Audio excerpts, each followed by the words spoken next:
কোনো ইঞ্জিনিয়ার দিয়ে করানো হয়নি? কারা করেছে? রাস্তা তো মানে চলার মতন না, যা অবস্থা। টোটোগুলো পাশ দিয়ে যাবে, তাদের লোকের ধাক্কা লাগবে, অ্যাক্সিডেন্ট হবে। আমারই গাড়ি দুবার উল্টে গেছে। একটা হাসপাতাল রোড, একটা ভাইটাল রোড, অবশ্যই এইসব রাস্তাগুলো ভালো হওয়া উচিত। বর্ষায় রাস্তার হাল বেহাল। চুঁচুড়া সদর শহরের গুরুত্বপূর্ণ রাস্তা হচ্ছে এই হাসপাতাল রোডের এই রাস্তাটি। রাস্তার অধিকাংশ জায়গায় বড় বড় গর্ত, পিচ উঠে বেরিয়ে গিয়েছে পাথর। বর্ষা আসতেই বেহাল দশা চুঁচুড়ার হাসপাতাল রোডের। প্রায়ই ঘটছে দুর্ঘটনা। জেলা হাসপাতাল ও একাধিক সরকারি দপ্তরে যাতায়াতের এই রাস্তার বেহাল দশায় সমস্যায় পড়তে হচ্ছে সাধারণ মানুষকে। দ্রুত রাস্তার মেরামতের দাবি তুলেছেন স্থানীয়রা। রাস্তার অবস্থা খুবই খারাপ, রাস্তার অবস্থা খুবই খারাপ। এগুলো অবশ্যই এইসব রাস্তাগুলো ভালো হওয়া উচিত। বড় বড় গর্ত, কয়েকদিন আগেই কয়েকটা টোটো হেলতে দুলতে যাচ্ছে দোকানের সামনে, আর পাশ দিয়ে যাবে, পাশ দিয়ে মানুষ হেঁটে যাবে, টোটোগুলো পাশ দিয়ে যাবে, তাদের লোকের ধাক্কা লাগবে, অ্যাক্সিডেন্ট হবে। প্রত্যেক দিনই প্রায় অবস্থা, টোটো উল্টে যাচ্ছে। রাস্তা তো মানে চলার মতন না, যা অবস্থা। যখন তখন অ্যাক্সিডেন্ট হবে। এই মানে কি বলবো, এক এক সরকার এমন রাস্তা করছে, এক বছরই শেষ। এটা একটা হাসপাতাল রোড, একটা ভাইটাল রোড। তারপরে সামনে স্কুল আছে, বাচ্চাদের স্কুলও আছে দু তিনটে। তো রাস্তার অবস্থা খুবই খারাপ।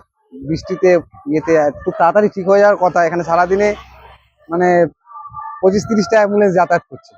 তো সেখানে এই রাস্তাটা তো সবার আগে ঠিক হওয়া উচিত। পিপুলপাতি, বিবেকানন্দ রোড ও জিটি রোডের সঙ্গে সরাসরি যোগাযোগ রয়েছে চুঁচুড়ার এই হাসপাতাল রোডের। রাস্তার ধারেই রয়েছে জেলা হাসপাতাল সহ একাধিক সরকারি দপ্তর। প্রতিদিন কয়েক হাজার মানুষের যাতায়াত এই রাস্তা দিয়ে। শুধু সাধারণ মানুষই নয়, জরুরি রোগী নিয়ে অ্যাম্বুলেন্সকেও নির্ভর করতে হয় এই গুরুত্বপূর্ণ রাস্তার উপর। ফলে রাস্তার বেহাল দশায় বাড়ছে দুর্ভোগ, তৈরি হচ্ছে দুর্ঘটনার আশঙ্কাও। পুরো হুগলি মিশনের রাস্তাটাই এরকম অবস্থা, বড় বড় গর্ত। ওখান থেকে কত দূর পর্যন্ত এরকম? ও পুরো সব জায়গাতেই, জি রোড বাদ, হাই রোড বাদ। তো গাড়ি উল্টেও যেতে পারে। হ্যাঁ, আমারই গাড়ি দুবার উল্টে গেছে। কোথা থেকে কত দূর আর কি বলবো, আমাদের চক বাজার থেকে শুরু করে আমাদের আপ টু সেই তোলা ফটক মোড় পর্যন্ত কোনো রকম মানে রেহাই নেই। মানে সব মানে জায়গার রাস্তা এমন অবস্থা করে রেখেছে, মানে রাস্তায় গাড়ি চলার অবস্থা নেই। 13ই আগস্ট রাস্তার বেহাল অবস্থা নিয়ে বিধানসভায় আগের তৃণমূল সরকারকে তোপ দেগেছেন রাজ্যের পুর ও নগর উন্নয়ন মন্ত্রী অগ্নিমিত্রা পাল। রাস্তার অবস্থা আমি আলাদা করে আর কি বলবো। সংবাদ মাধ্যমের বন্ধুরাও এখানে রয়েছেন, প্রায় দিনই তারা দেখান, এবং মাননীয় মুখ্যমন্ত্রী নির্দেশ দিয়েছেন 5 অক্টোবরের মধ্যে সমস্ত রাস্তা আমরা ঠিক করব। রাস্তা তো খারাপ রয়েছে।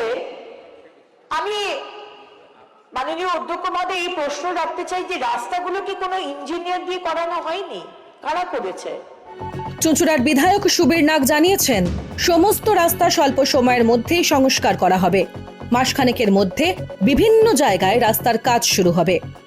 সমস্ত রাস্তায় খুব স্বল্প সময়ের মধ্যে তার একদম সম্পূর্ণভাবে ঠিকঠাক হবে, তার প্রক্রিয়া চলছে, একটু সময় লাগছে। আমরা আশা করছি আর মাসখানেকের মধ্যে সমস্ত জায়গায় দেখবেন কাজ শুরু হয়ে গেছে। রাস্তার হাল কবে ফিরছে সেই অপেক্ষায় দিন গুনছে শহরবাসী। হুগলি চুঁচুড়া থেকে সুজয় মুখোপাধ্যায়, এই সময় লাইভ।